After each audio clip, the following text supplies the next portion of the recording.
I'm Holly from the marketing team at Leadr, and in this video, you're going to get to hear from Garrett, who's our Director of Customer Success at Leadr, as he interviews Sue, who is the Executive Pastor of Ministries at Menlo Church in Northern California. Listen as Sue shares how Leadr has helped transform the communication and development of their team. Check it out. First things first, do you mind introducing yourself, your role, maybe how long you've been at the church, and for someone new to Menlo, what should they know about who Menlo is?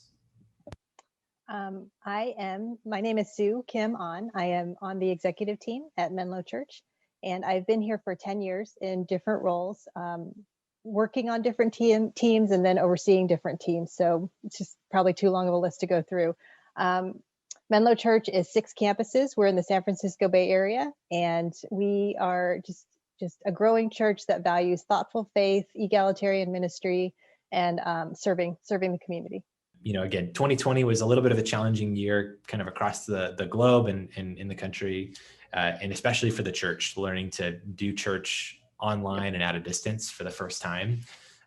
Curious to hear, what was your life like as you navigated some of that pivot from in-person, face-to-face, seeing your staff every day to suddenly leading from a distance? It was a challenge, and we all had to figure out how to work together. A couple of things that we saw that worked really well with our staff was we used Teams for our inter-team communications, and before shelter in place, we did not use it that often. But we started heavily using it, and that was really good to keep up communications that would have naturally happened in person. We also started something called Question of the Week, and basically there'd be a question posed on Monday or Tuesday, and everybody would answer, and you could vote up the ones that you liked the best, and the winner at the end of the week would win a pizza delivered to their home. And we would do fun questions, serious questions, just like one of the funnier questions was like, what's the best meme that you've seen about the pandemic so far? And it was just a hilarious week to see what everybody found. And so that was really helpful in keeping us engaged with one another and not always having to be communicating always about work. How has that process looked for you and I know I kind of got to sit in on some of this conversation of establishing goals, kind of almost starting to exit a season like this and keeping those in the forefront of people's minds while they're, again, kind of picking up those pieces and figuring out what life looks like? So at the beginning part of shelter in place and the pandemic, it was people need hope. So let's just focus on how are we going to spread hope as an organization? Let's do connections like phone calls, emails, follow-ups with people. Let's collect donations for things that people need in the community. We were really focused on that. As the pandemic has progressed, we then pivoted to say, okay, what's next? And so what we found with goals is that we've had to shorten our window. We don't do 1-year goals now. Let's do like for the next 4 months, what are our goals going to be? The other thing that's helped is as we've adopted Leadr allows goals to be way more visible. And so we're able to see it in each of our one-on-ones, whereas before we would put it in a different tool. And so it's kind of like you do it and you maybe look at it again 10 months later when you're working on your self-review. And so having the goals be more visible in Leadr has also been a helpful change that we have made so that it's more top of mind and it's more actively incorporated in the conversations that we're having. For you, really leading a lot of the operational efforts behind the scenes of Menlo, it's a big decision to bring on a new tool. Why in the end did you end up making the decision that you did? Right.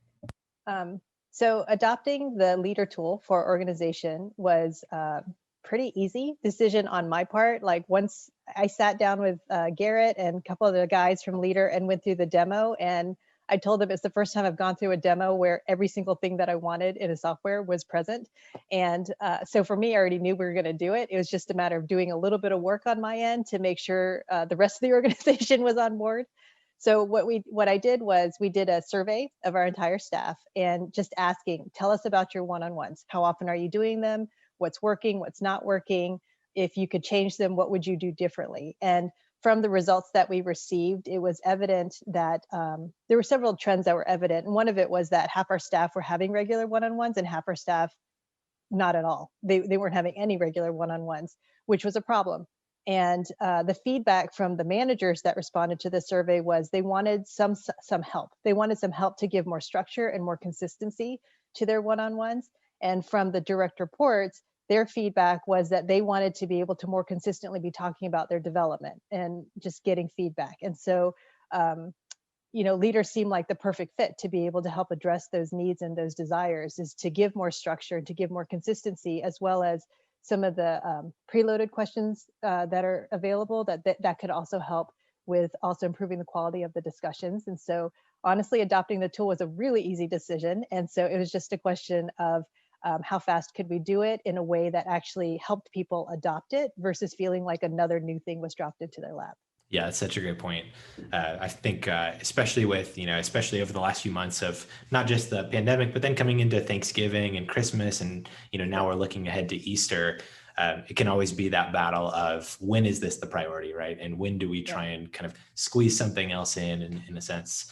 I think that leads in really well to kind of that next area of, when you think about the onboarding process with Leadr so far with the team, of going through some of the trainings, rolling it out to the leadership team first, and then rolling it out to the broader staff over the last few weeks.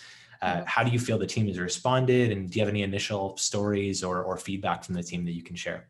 So as we've started onboarding with Leadr, one thing that has helped a great deal was we started with our executive team, and the executive team started using it and becoming familiar with it. And then it went to our direct reports, and then our direct reports, as they started using it with one another, just became familiar with the tool. Using the tool is not hard because it's very intuitive, it's very simple. But it helped because they could see the value of using it, and because we used it not just for our one-on-ones, but also for our team meetings. And then in rolling it out to the larger staff, the value of having the entire staff use it. And the staff did ask, they're like, okay, so are we all using this, or is this optional? And we said, no, everybody's using it. And so by just, declaring in 2 seconds, hey, this is the tool we're going to use for our meetings, it's allowed very fast adoption across the organization for everyone to use. And honestly, I think it's been a relief for some people, because some managers weren't coming into meetings with agendas, or actually not managers, team leads. We're not coming into the meetings with agendas all the time. And so having the Leadr tool and knowing we need to use it for both team meetings and one-on-ones is allowing, it's kind of pushing the organization to be more prepared to maximize and make all of our meetings more effective. As you picture the future of Menlo, what do these next few years look like? What are some of the things that you're hoping to achieve? And for your staff and your core team, how do you see Leadr playing into that picture? For the rest of this year, for the upcoming years, Menlo has a lot of changes that we're looking at having. We're looking for a senior pastor. We're, just like every other church in the country, trying to figure out what it means to be a hybrid church with the 6 physical campuses as well as online. And how do we manage that budget-wise? How do we manage that resource-wise, people-wise? For sure, at least in my mind, the Leadr tool is going to be really critical for us, because the Leadr tool, again, it's a tool. It's not meant to be like the centerpiece of the work that we do, but as a tool that is part of our structure, it is meant to help us keep our employees engaged, so that managers, direct reports, team meetings, that we're working together collaboratively. I think the feedback feature of Leadr is really critical, so that we're continuing not just to talk to each other, but reflecting on how we're working together and being able to give feedback and helping one another get better. So in my mind, moving forward with all the changes that we are expecting as a church, the Leadr tool is going to be an essential part of our infrastructure to help keep our staff engaged and working together collaboratively and growing together.